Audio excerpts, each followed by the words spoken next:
For any new or repeating listeners, thank you so much for joining Aspire to Lead podcast. This episode is sponsored by Toddle. Toddle is an all-in-one teaching and learning platform used by over 40,000 educators around the world. This year, Toddle is hosting the largest virtual gathering for school leaders across the globe on March 3rd and 4th. Join 5,000 plus school leaders and leadership experts at School Leaders Bootcamp and learn, connect, and grow with your professional learning network. Get your free pass now in the show notes or at joshstamper.com. And I know you're probably wondering, why should I go to a School Leaders Bootcamp? Well, as a school leader, we all know that we put everyone before ourselves. Our team, students, parents, and this wonderful leadership event is going to give you the opportunity to focus on yourself and your practices. Join a global community of school leaders to realize your vision, learn together with some phenomenal folks, build lasting relationships, and take back actionable insights. You know I love free resources, and this is a fantastic event and resource for you. Go over again to the show notes or joshstamper.com and get your free pass now. I'm so excited to share this new series brought to you by Toddle. This is speakers who are going to be at the School Leaders Bootcamp. Obviously, we have talked the last couple of weeks about this wonderful event, and I have the pleasure of interviewing Catalina Ulloa, who is in Ecuador. I cannot wait for you to learn about her story and about the wonderful things she's doing at a brand new school that she helped create and where it is really cultivating acceptance and creativity in the lives of the students. So stay with us as we learn more about what she's doing and all the fantastic techniques she's using to help the whole child. Welcome back, everyone, to Aspire to Lead, where we will be discussing the visions, inspirations, and experiences from top educational leaders. My name is Joshua Stamper, and you can connect with me on Twitter or on Instagram at Joshua_Stamper. Catalina, thank you so much for being on the Aspire to Lead podcast. I'm so excited to have you on. Thank you. I'm very excited to be here. Well, I got a little chance to meet you, learn a little bit about your background, but I am so fascinated about your story. So if you wouldn't mind sharing a little bit about your educational and leadership journey as we progress in our conversation today. As a young person, as a child, I moved around different countries. And then I went to study high school in the United States, and I studied college in the United States as well. But before that, I took a gap year where I lived here in Quito for a year and explored the country. And then in the States, I studied human development and early childhood education with a concentration in differentiating education. I met my husband in Boston, and so I came back to Ecuador because he's from here. My first job here was actually in a project of a new school, a wonderful project. There, I led the elementary school for a while, and then I moved on to, working and doing consultation projects with different schools and also working with the public sector here in Quito. After doing that for a while and having 4 children, I went and I worked at an early childhood program where I led the program for about 15 years. And then I decided, and something that always sort of was in the back of my mind was having a school where the human aspect of creating a school was the most important of all aspects. And that's how we began to think about this project and talking about this project for a while. Until, the pandemic hit us all, and we thought there's no better time than now. And that's how the 4 of us that are part of Mind School, we left our job, and we worked until July, and in August, we began to do the whole project around Mind School, and we opened our doors in September of 2020. And that's sort of my history in a nutshell. Now, I love it. And you're here today because you were actually a speaker for Toddle's event, which is the School Leaders Bootcamp. I've been talking about it for the last couple of weeks and so excited for that to occur. And I would love to hear about your session, which is titled Mine, Yours, Ours, a School with a Sense of Belonging. Well, in this presentation, I have the opportunity of sharing what it was like to begin Mine and what we stand for and how we actually developed the school in terms of really developing a community in which educators and parents and students and where we all work as a team in order to contribute to the best development, the most optimal development of all of our students. With clear principles, we are part of the CGC, and Kevin Bartlett has actually been a mentor throughout this whole project. We have built the school from principles. We do everything always going back to our principles. And that's how it is that we call it, creating a sense of belonging. We really feel everybody needs to belong and have a purpose in life. So I want to talk about the strategies that you use, right? So the sense of belonging, I love that aspect. I think everyone that walks into your building, into your school needs to feel that. So what are some things that you're doing every single day as a staff to make sure that every student feels like they're a part of this wonderful, environment to grow in?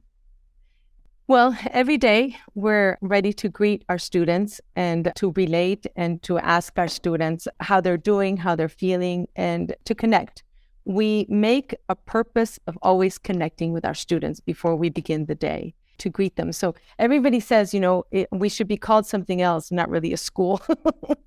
The reason for that is because we really work hard at having people be part of everything, for everything that they may need, for everything that they may desire and want to learn or do, is they come here and we can make it happen. So it's a sense of belonging through a strong relationship, through powerful interactions that we teach our teachers to have every day.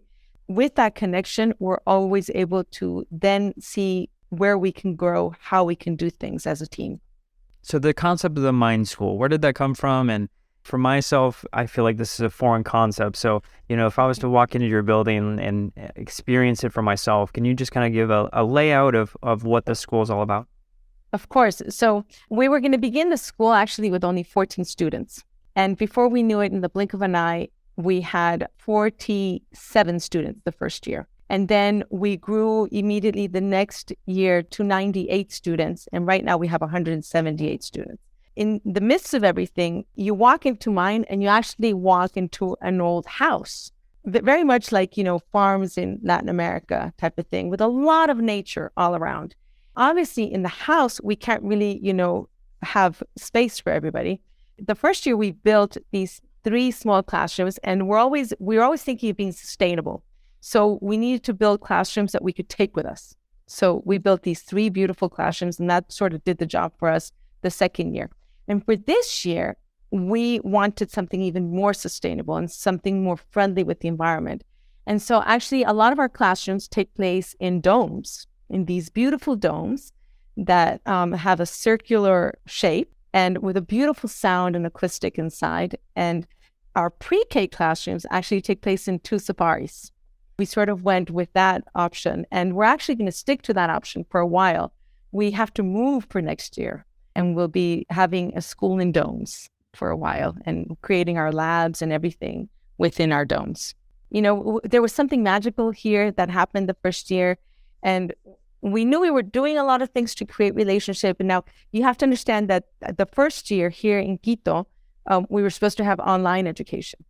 But because we were still in the process of getting our ministry permissions, we made an agreement with parents that all students that wanted to come to school could come to school. And we were able to tend to those that wanted to come and those that didn't come. With that in mind, we had something like happening that was here, and it was all the nature, all the beautiful trees, and all that aspect that really contributes to the growth in every person. Students connecting with nature is what we also began to see here at the school. Sounds fantastic. I want to fly there right now. It sounds magical. Whenever you want. This podcast is a proud member of the Teach Better Podcast Network. Better today, better tomorrow, and the podcast to get you there. You can find out more at teachbetter.com/podcasts. Now let's get back to the episode. All right, I want to talk about some of the projects you've got going on, because it seems like you got quite a bit in addition to the Mind School. So you've got a program called TRAP, so the Rhythmic Arts Project, but it's not just that. There's a digital book with lesson plans incorporated, but it's also part of a bigger program. So would you just kind of fill us in on what TRAP is all about and where the concept came from? TRAP was designed quite a while ago by Eddie Chidori. He was a drummer, actually, a famous drummer. And he had an accident, and because of the accident, he was meant to be quadriplegic. And through rhythms and through him sort of tapping on the side of his bed, he began to gain a lot of movement, and all the work that they did where he was at.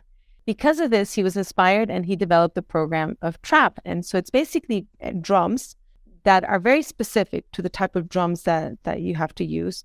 And you use these drums in order to teach directionality, in order to teach concepts. And the program was developed in order to use with people for rehab or to use with people who have different learning differences.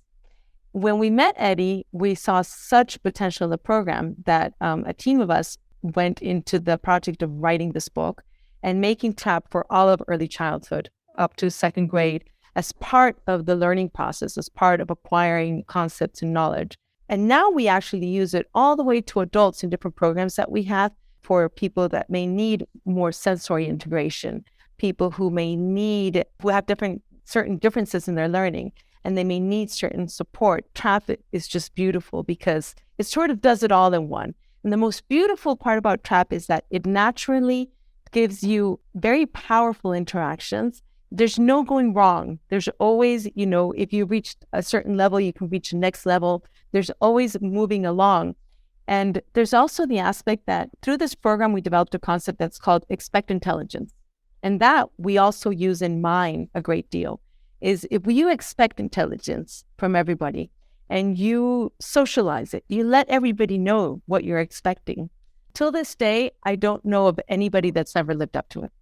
It's amazing. And so trap really made us build that concept. And it's a concept that we apply in everything that we do, is the expectation of intelligence for everyone. So if they're interested in learning more about trap and the program and the book, where would they go for that?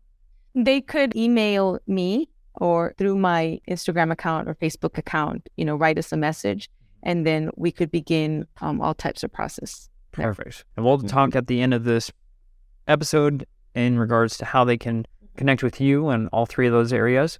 I want to talk about what you also do at your school with the development and community service projects, because I know you're very active not only at school, but also with community. So what are some things that you're doing to help beyond, the four walls, or for you, maybe the 3 domes, and going out to the community? So we have a liaison with one foundation specifically. One of our goals is for all of our students to learn to service the community, not because it's part of curriculum or it's something that they have to do to graduate. We want our students to make it part of their lives. So from where they're very young, first of all, our programs are also here within the school where you give back in different ways. So our students are being collaborators with our teachers when teaching the younger students, et cetera. And then with a foundation specific, throughout time, we've developed programs in which students develop, for example, a sports program. And we go to the foundation and we tend to communities of lower income communities in a way in which we all become an integral part. Because an important, just a tiny thing about mine, another reason we created mine is that we wanted a school in Quito that was of very high quality and didn't have the cost of other schools. With that in mind, we are built around the whole concept of giving back to the community. So, and then with other schools, we're actually in the process of beginning another project in which we can copy the model of mine in another school in the outskirts of Quito. And basically we share information. We will do teacher training at the same time. We make it so that it's a win-win situation. We will take from the community and they will take from us, and everybody contributes, everybody gives and takes. And so it's sort of like a beautiful circular way in which we are all valuable and valued. What a fantastic cycle that you've got between you and the community. You touched on this a little bit in some of your answers in regards to the learning that's occurring at the Mind School. Talk to me about how you're designing the learning pieces, the lessons, whatnot, because I assume that it's different based on the current model that you've explained. I'm very curious on how you are building kind of the curriculum and the learning environment there. The CGC is our main focus and the way and what we follow in order to build everything. So we use the commonalities instead of necessarily focusing on subject areas. And the commonalities are purpose and balance. Here you have the whole aspect of emotional well-being, the whole spiritual part of a human being, and the physical development. Then you have individuals and groups, which is the whole part where you have geography, history, and economics. You have stories and signals, which is myself as a communicator in the world and in the whole literacy world. Then you have patterns and principles, where we include the sciences and mathematics. Imagination and creativity, that has to do with the whole concept of innovation, technology, the arts and music. And sustainability and system, which is how I as a person will contribute to the world as a sustainable person in my way of life, and how I develop systems in order to organize myself and do things. And so what we do is we take these, and this is how we design our schedule for our students. And we will work with CGC modules, and we also develop our own modules, as well as different projects that the students work upon. And we use at this point the Ecuadorian curriculum, which is very good. And then we're inspired. We think that everything that has happened in education is of great value. So we also will take off from different curriculums, and this is how we're building our own curriculum. We also take from the value that students who learn in Ecuador need to really learn and feel proud about their country, their heritage, where they come from, and then become international people, where they also learn to value other people and culture. And so this is all implanted in projects. This is where we're at now. And in the future, we hope for our projects, in the most part, to become very transdisciplinary. And so in high school, what becomes kind of different, because we were only going to accept the students up to 8th grade at a certain point. And then we had a whole bunch of students in 10th, 11th grade that knocked on our door, and we said, okay, let's just do it. And so this year we have 6 students graduating, actually. And so in high school, what we decided is that there wasn't necessarily the need of taking a certain direction, but that we really want all students to know that they can be mathematicians, that they can be science, involved in science, all the way through graduation, allowing them to, by the time that they're 19, to really have a direction of where they want to go after having a taste of doing a great variety of things. I want to ask you a question that I asked all of my guests. It's something that is kind of my baseline for this podcast, is for any aspiring or current leaders that are listening. There's something you can do tomorrow or next week to enhance their leadership journey. What would you suggest that they do? Well, I believe we need to connect, listen to one another, and to be generous. I feel we all have something to give and to learn from somebody else. And so I think that generosity is a huge differentiator as schools and educators and parents and everything that we do. The more generous we are, the better contributions will become, the better we'll do all around. I truly believe in the human connection. I think that we should all look towards being the best version of people as human beings that we can be, by being very human to one another. Well, I know you model that. Your school does that also. So for everyone that's listening, I recommend that you go to this session. Again, March 3rd and 4th, Toddle is having their program, School Leaders Bootcamp, and Catalina is going to be speaking on mine, yours, ours, a school with a sense of belonging. Of course, I want you to connect with her on social media. Catalina, how will they find you on social media? So in Facebook, by my name, Carolina Ulloa, and in Instagram, I'm actually by my nickname, Caro Ulloa 72. And I promise to be good in getting back to people. No doubt. And, you had talked about your email too for those who are interested in the TRAP program. So how would they reach out via email if they're interested in learning more about that program? It's carolina.ulloa@mine.school. Perfect. And what I'll do is I'll have all 3 of those in the show notes, also on my website. So make sure you're connecting. And I promise you, she's going to be a wonderful resource. Catalina, I'm so excited that I got a chance to meet you and, of course, to learn about your fantastic school and all the wonderful things that you are doing. And I cannot wait to see you at School Leaders Bootcamp. Thank you. It's been a true pleasure to be here, and I can't wait to connect with everybody.